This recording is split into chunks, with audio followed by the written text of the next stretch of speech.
Concert.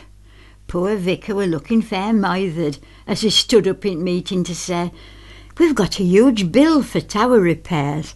There's £2,000 to pay. Now, what can we do to get hold of this sum? Has anyone any ideas?"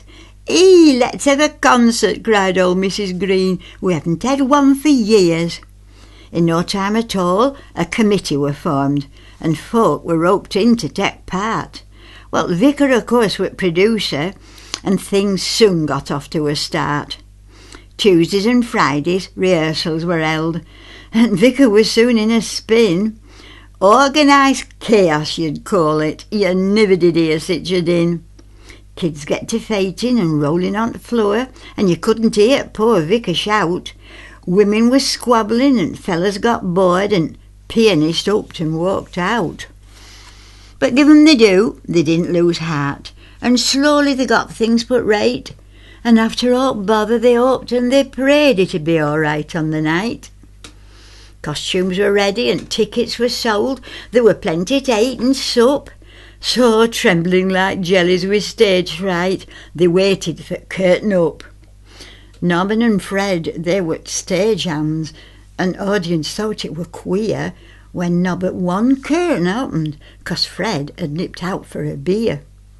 Opening chorus got off in good voice, but conductor flew into a rage when tenors went flat, and he stamped his left foot, cackled over and tumbled off stage. Dr. and Miss Malarkey came next. Now that were a sight to see. He were a tiny 5'2", while she stood at 6'3". "Oh, come to my arms," she warbled, "I vow I will love no other." And clasped to her bosom, the good doctor gasped, "Go steady, my dear, or I'll smother." On came Lyle Barney to show off his voice, but audience gave him the bird. He were that busy posing, his mind went a blank, and he couldn't remember a word.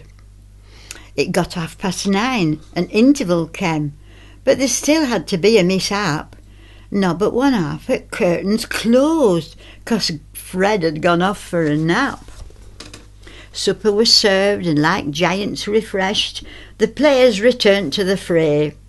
But the audience groaned when Miss Wilson announced she would sing till the break of day. Alfred the postman told jokes old and new, and his stories raised many a chuckle, but little Miss Johnson came all over faint when he told one a bit near the knuckle. Then onto the stage strode P.C. Killeen. He looked every inch an old stager. He stood to attention and stuck out his chest, 'cause he was singing the Sergeant Major. He marched up and down. He got right into the part. He started to bellow and shout. "Pick 'em up, pick 'em up, pick 'em up," was his cry. And his top set of dentures flew out. Audience all were in hysterics by now. But finale were funniest yet. Fred yanked on his curtain, and down it all came and trapped 'em like fish in a net. They floundered and struggled while audience screamed, and poor Vicar were having a fit. They shouted encore and whistled and clapped, and voted the evening a hit. Well, over the weeks the money came in, 'cause where there's a will there's a way. But there'll be no more concerts for quite a long time, and Vicar's gone suddenly grey.